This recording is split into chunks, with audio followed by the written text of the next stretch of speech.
কেউ নেই তো?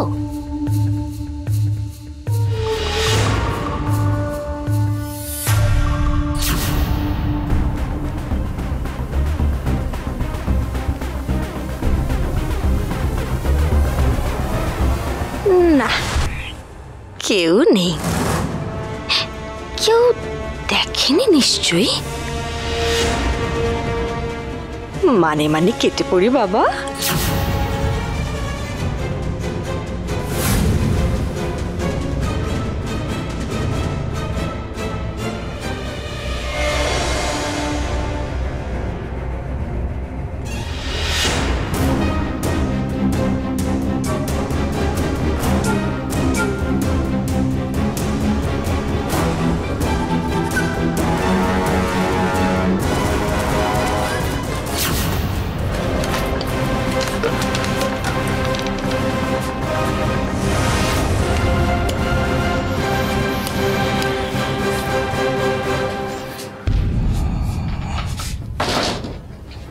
ফ্রড বৌদি এত রাতে চুপি চুপি কোথায় যাচ্ছে?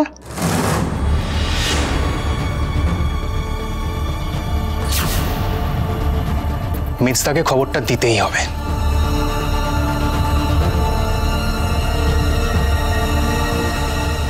কি রে, তুই তো বললেও তো বেরোচ্ছে না। তাহলে এখন করবোটা কি? এরকম করে হবে না, ওকে বের করতে গেলে না একটা বড় সড়ো ফোন দিয়ে আসতে হবে, বুঝলি? হ্যাঁ, এরকম ভাবে বেরোবে না, একটা ফোন দিয়ে আসতে হবে, বড় একটা বিশাল করে। তা বলো তুমি কি করতে চাও, কি করবে বাবা? মানে এমন একটা ফোন দিয়ে আঁটতে হবে যে ওটা এমন। মেজদা, মেজদা কোথায়?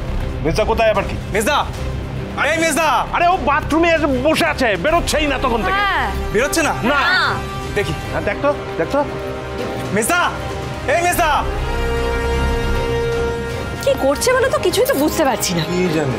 বেরো না, তোর সাথে আমার কথা আছে। না, বেরোবো না, কিছুতেই বেরোবো না।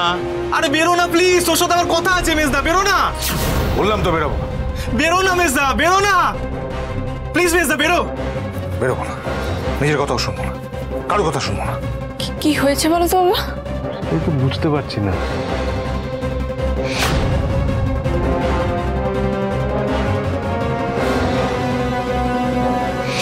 ফ্রড যে পালিয়ে গেল মেজদা, তুই না বেরোলে বলবো কি করে? প্লিজ মেজদা। কি হয়েছে রে শিব? আরে কি হয়েছে ছোটদা? তুই এরকম করছিস কেন? কি হয়েছে বন্ধু বলো? তুই বল। বলো। না না, এবার কি করব? ফ্রড ওভাবে পালিয়ে গেল, সেটা তো বাবার সামনে বলাও যাবে না। মির্জাকেই বলতে হবে, কিন্তু বলবো কিভাবে? আরে বন্ধু, কি হয়েছে আমাকে বলো না। না না, কিছু না। আরে বন্ধু শোন। বন্ধু মিস্টার মাথা গরমকে কি বলতে এসেছিল? বন্ধুকে দেখে তো স্বাভাবিক লাগছে না। হয়েছেটা কি? উড়ান সোম থেকে রবি প্রতিদিন রাত ৮টায় স্টার জলসায় ও ডিজনি প্লাস হটস্টারে।